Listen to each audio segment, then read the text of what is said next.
courier mail again, this time confusing the superhighway with a corrugated iron shed, or, as they would have it, an info barn. Good evening. We've been struggling with this from the Adelaide Advertiser. A feminine desire to please means young women are twice as likely as men to have unsafe sex, a new study reveals. Well, who are they having it with? Crispin Hull in the Canberra Times joins those who have unique journalistic insights into the criminal justice system. Under our system, it's better that 10 guilty go free than one innocent person gets convicted. It is a double fraud. The 10 guilty go free and the innocent get convicted. We should not be proud of a system that gets it right in only one case out of 11. Sounds like none out of 11 to me. And in Brisbane's Sunday Mail, Peter Hansen reveals how it is that the crooks get away. Criminals can eavesdrop, but state police can't. Queensland's organised crime bosses eavesdrop on police using scanners, bugs and directional microphones. But under Queensland law, if police try the same high-tech tricks against the criminals, they would be breaking the law. And the baddies aren't? Let me now turn to the major media news of the week. The Fairfax purchase of Australian Geographic magazine. John Fairfax Holdings has added to its stable of specialist publications with the purchase of the Australian Geographic magazine and retail operations for $41 million from Mr. Dick Smith. No doubt it's a bargain. The mag has 200,000 subscribers and Fairfax are confident that the purchase would be earnings positive this financial year. Australian Geographic's 1995 sales were expected to reach $30 million. The vendor, Mr. Dick Smith, a remarkable salesman and self-promoter, was described in the Fairfax Herald as ebullient. And why wouldn't he be? I'm going to get a considerable amount of money from the sale, which I am going to use for good things. He said entering politics was a possibility. But a small one. $41 million isn't bad for an enterprise that Mr. Smith assured subscribers was founded not to make money, but to put something back into our country. But I'm getting ahead of myself. To begin at the beginning. Morning. Hi, Dick. How many envelopes? About over 700, and that's about at least 1,000 subscriptions today. He's 41, but he's more like a kid than a grown-up. His passions are outdoor adventure and a quiet family life. Life has been kind to Dick Smith, and now he wants to give some of those millions back. And Australian Geographic is one way he's doing it. From the start, journalists have depicted Dick Smith's magazine as a notable exercise in philanthropy, while the first issue was clearly identified as Dick Smith's Journal of Discovery and Adventure. The salesman's pitch was heavy on altruism. Please become a subscriber. Please get involved. Part of your subscription will be added to what I personally contribute to the Scientific Research and Expedition Fund. Whatever that was. That was in 1986, but it seems the sales pitch wasn't all Mr. Smith had hoped. So 2 years later, the magazine was repackaged. It became Australian Geographic, the Journal of the Australian Geographic Society.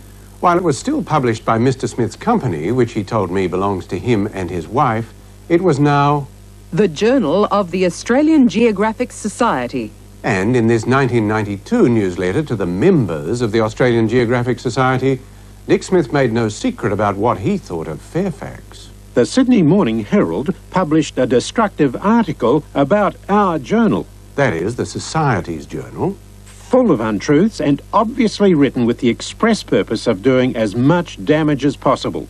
Still, with our society now 195,000 strong and a journal that has a readership of over 1 million, he wasn't too worried. Obviously, the appeal of the magazine was enhanced. Now it was, as you'll recall, the Journal of the Australian Geographic Society. And each magazine, under its listing of the editorial staff, set out the names of the Society's trustees, including Dick Smith, Chairman. With a heavy play on conservation and the environment, subscribers were sold the idea of a double benefit. You will be giving practical support to many worthy causes. When you subscribe to Australian Geographic, you automatically become a member of the Australian Geographic Society. What is the Australian Geographic Society? Apart from this splendid-looking seal, it's a trust created by Mr. Smith to donate money for nature conservation, research and other good works. What money? profits from the sales of the magazine. The Society and its journal have been able to put $6.4 million into more than 500 scientific, adventure and community projects. That was in 1993. It'd be more by now. The projects are chosen by Mr. Smith's trustees, and Mr. Smith had ensured that his donations were tax deductible. Dick Smith's salesman also promised Society members that its mailing list would not be exploited. Ours could bring in an extra $200,000 a year if we decided to sell it.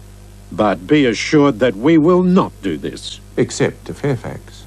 On the other hand, Smith wrote to disgruntled Society members and magazine subscribers in 1993 in the following terms. In fact, Australian Geographic is my journal, and I will do what I like with it. And that's what we're wrestling with. Who sold the magazine to Fairfax? The Australian Geographic Society, with Dick Smith acting as chairman of its trustees? Well, no. It was sold by Australian Geographic Pty Limited, Mr. and Mrs. Smith's private company. The profit is theirs. The members get no benefit from the sale of the Society's journal, neither does the Society itself. Mr. Smith and Mr. Peter Piggott, who was chairman of the Society for 4 years right up to the sale, don't see how there could be any confusion. No possibility of subscribers being misled. And they point to Society documents such as this, soliciting membership. The Australian Geographic Society is separate from Australian Geographic Pty Limited, although its journal and shops generate substantial funding for the Society. What does separate mean? And whose journal generates this substantial funding? Why, Dick Smith's journal, of course. When the journal's staff writer Amanda Burden wrote to subscribers at the end of last year that, "Over the years, you've become part of the AG family, and like a trusty four-wheel drive, what an image, our Society and its journal continue to take you across Australia." Our Society and its journal. The journal of the Australian Geographic Society? Quite false. The Society's never been the publisher of the journal. It has absolutely no editorial control of the journal. In fact, it has no role in the journal whatsoever. It's just a vehicle for tax-deductible donations. And just why the magazine should feature the Society's name and list its board of trustees below the names of the editorial staff is, to put it neutrally, not apparent to us.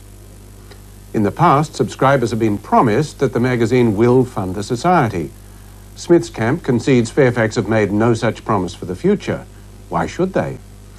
Society members will be mollified, though, by the news that Mr. Smith will keep his office and his helicopter and will continue to feature prominently in the magazine. Wonder if Fairfax would dare call it the Journal of the Australian Geographic Society. We shall see. Next, tabloid traps. Last year, 60 Minutes did one of those hidden camera hatchet jobs, you know the sort of thing. Watch our agents here gain a serepax prescription with an ease that is outrageous. The doctor is local GP. Now this is shot with hidden camera, of course. Unfortunately, the law won't allow us to play you the actual sound. Doctor asked no questions of her condition. Our patient was prescribed the drug in less than a minute. That resulted in an apology that was so cringing it should have been an object lesson to the like-minded. I now know that Dr. who practices at is a highly regarded medical practitioner of good reputation who has been in practice for more than 30 years. Accordingly, I genuinely apologise to the doctor for what I said, and I'm deeply sorry for the hurt and damage I know my remarks have caused him and his family. But tabloid journalists are slow learners, and the bother boy rather likes the technique. So a current affair decided to test just how easy it might be to get onto the New South Wales methadone program. We sent researcher Peter Laybourne along to the St Mary's Clinic. All he had to do was produce his Medicare card, a couple of other IDs, and answer a few questions from a doctor. And then they showed footage clearly identifying people they claimed were dealing in methadone in the streets outside the clinic. It led to this rather risible stunt. You don't mind sitting in there? The whole purpose of their visit was to enable local police to match our pictures with their intelligence. Another man comes up to him, hands him what we think is cash. Now, whether that one will come unstuck, we can't say. But on the next example, we can. Seven's real life, only the name's been changed to Today Tonight, not the standards, told us it was exposing the sexual exploitation of children in the Philippines by Australian men. And we know the extent of Australian involvement in the sexual abuse of kids there. Many are under 16. It's a tourist town surrounded by no water, no scenery, just sex. If Night in Angeles helps disguise the ugliness of the place, daytime only illuminates it. What Ian Hislop was illuminating, obviously, was an Australian man caught with a Filipino child in broad daylight. This is the fearless exposure of such an outrage. But what a little research can do. The perpetrator we can now identify as one Donald St. Louis. Trouble is, he's not an Australian, he's an American citizen. And the child victim? She's not Filipino, but American. In fact, she's Michelle St. Louis, Donald St. Louis's daughter. So this expose is, in truth, a shot of a father and daughter walking together. Mr. Hislop has been held over from real life to its successor, Today Tonight. Not much more needs be said. Last for this week, we declare enough to the sub-editor of the Weekend Australian magazine, who contrives those "so cute I want to throw up" headlines, for example, for a story about an aborted property development, The whole truth. success and failure in the movies, Hit and myth. trendiness, Chic happens. discomfiture at egg on your face, Inner spinach. wine tasting, Chateau delusions. food fashions, Pesto resistance. the retired theatre-critic, Stage blight. garage sales, Sale of the sundry. the new Melbourne, The Windsor change. language, Common abusage.